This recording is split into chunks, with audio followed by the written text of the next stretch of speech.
നമസ്കാരം. യെസ്, നമസ്കാരം. ഇരിക്കും. അയ്യോ വേണ്ട, നേരല്ല. നേരമില്ലാത്തോണ്ടാ.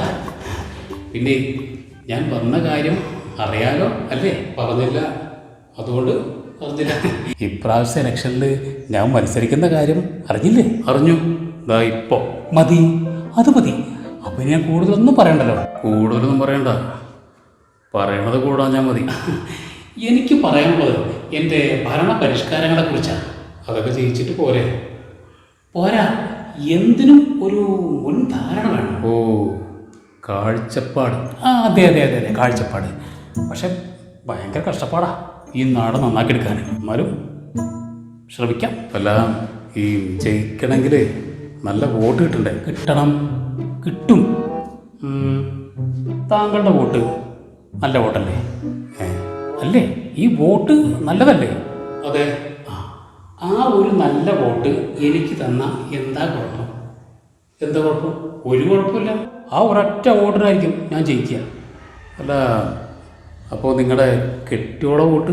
ആ പണ്ടാരക്കാലത്ത് കുത്തൂല. അതിന് പകരം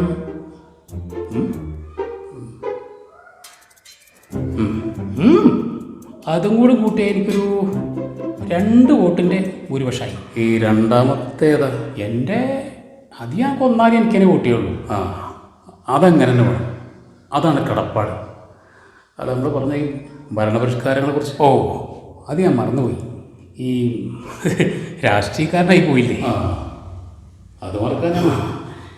അതായത് ഞാൻ ജയിച്ചു കഴിഞ്ഞാൽ ഇവിടെ തേനും പാലും ഒഴുക്കും. അതിനൊക്കെ ഒരുപാട് കാശാവില്ലേ? ഇല്ലെന്നേ, ഒരു 2 ലിറ്റർ പാലും ഒരു 50-100 റുപ്യൻ്റെ തേനും അത് കൊടുക്കാനൊക്കെ ധാരാളം. അല്ലാതെ ഇത് എവിടെ ഒഴുക്കും? അത് ഞാൻ ജയിച്ചു കഴിഞ്ഞാൽ എൻ്റെ ഒരു സാമാന്യം തരക്കേടില്ലാത്ത ഒരു കട്ടൗട്ട് വയ്ക്കും. അതിൻ്റെ തലമണ്ടയിൽ കൂടെ എൻ്റെ അണികൾ ഒഴുക്കും ഈ 10-300 റുപ്യേൻ്റെ തേനും പാലും ഒക്കെ. അത് മതി. അത് ഇറക്കി. അല്ല, പിന്നെ നമ്മുടെ ഈ റേഷൻ സംവിധാനം നന്നാക്കാൻ വല്ല പരിപാടികൾ? പ്ലാനുണ്ട്. ഒരു അടിപൊളി നല്ല പ്ലാനുണ്ട്. ഈ ജനങ്ങൾ വെയിലും കൊണ്ട് മഴയും കൊണ്ട് വെറുതെ റേഷൻ കടയിൽ വന്ന് ക്യൂ നിൽക്കേണ്ട കാര്യമൊന്നുമില്ല. റേഷനൊക്കെ അവരുടെ വീട്ടിൽ കൊണ്ടുപോകും. അത് കൊള്ളാം. നിങ്ങളെപ്പോലത്തെ ഭരണാധികാരികളാണ് നമുക്ക് വേണ്ടത്. തീർച്ചയായിട്ടും. പക്ഷേ എനിക്കതിൻ്റെ അഹങ്കാരമൊന്നുമില്ല എന്നുള്ളതാണ് അതിൻ്റെ ഒരു അതിശയം. അല്ല, ഈ ടെൻഷൻ അടിക്കരുത്. ജയിച്ചില്ലെങ്കിൽ എന്ത് ചെയ്യും? ജയിച്ചില്ലെങ്കിൽ എന്ത് ചെയ്യും? ജയിച്ചില്ലെങ്കിൽ ഒന്നും ചെയ്യാൻ പറ്റൂല. ഈ പറഞ്ഞൊന്നും ചെയ്യാൻ പറ്റൂല. ആർക്ക് പോയി? ജനങ്ങൾക്ക് പോയി. അപ്പം അല്ല, ഇങ്ങനെ ചിന്തിക്കേണ്ട കാര്യമില്ലല്ലോ. ഞാൻ ജയിക്കുമല്ലോ. കാരണം ഞാൻ വോട്ട് ചോദിച്ചാൽ എല്ലാവരും എനിക്ക് 100% വോട്ട് തരാമെന്നുള്ള കാര്യം ഉറപ്പ് പറഞ്ഞിട്ടുണ്ട്. അപ്പോൾ പിന്നെ ഞാൻ ജയിക്കുമല്ലോ. അങ്ങനെ ചിന്തിക്കേണ്ട കാര്യമില്ലല്ലോ. അപ്പോൾ പിന്നെ ഈ നാട്ടിൽ അല്ല ഫോട്ടോയിൽ തേനും പാലും ഒക്കെ ഒഴുകും. All the best. Thank you. അപ്പോൾ ഇനി അടുത്ത കാര്യത്തിലേക്ക് കിടക്കാം. ഇനി എന്താ കാര്യം? അല്ല, അത് ഇത്രയൊന്നുമില്ല, എത്രയും കുഴപ്പമില്ല, പറ്റണ പോലെ. അല്ല, ഈ മനസ്സിലാവാത്തോണ്ടേ ഒന്നും കൂടെ പറയാൻ പറ്റില്ല. അതായത് ഈ പിരിവ് എന്നൊന്നും പറയാൻ പറ്റൂല. നമ്മുടെ ഈ കിനിവ് ചാരിറ്റബിൾ ട്രസ്റ്റിനെ കുറിച്ച് കേട്ടിട്ടില്ലേ? ഇല്ല. അങ്ങനെ എന്തൊക്കെ കേൾക്കാൻ കിടക്കണം. നമ്മുടെ പാവങ്ങൾക്ക് അത്താണിയായ ഒരുപാട് സഹായങ്ങൾ ചെയ്യുന്ന കിനിവ് ചാരിറ്റബിൾ ട്രസ്റ്റിൻ്റെ സഹായ നിധിയിലേക്ക് ചെറിയൊരു സംഭാവന. പിരിവല്ല കേട്ടോ.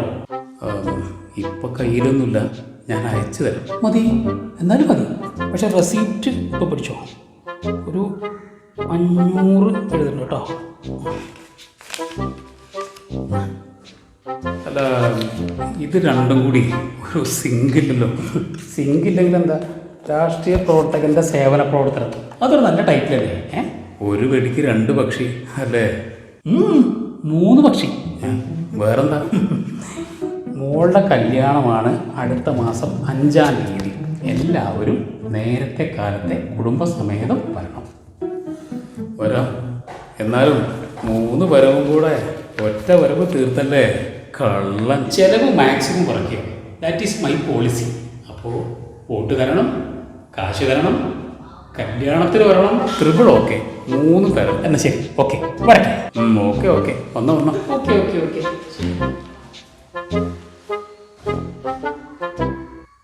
ഇങ്ങേരൊക്കെ ഭരിച്ചാലേ ഖജനാവിൽ കാശ് ബാക്കിയാവും.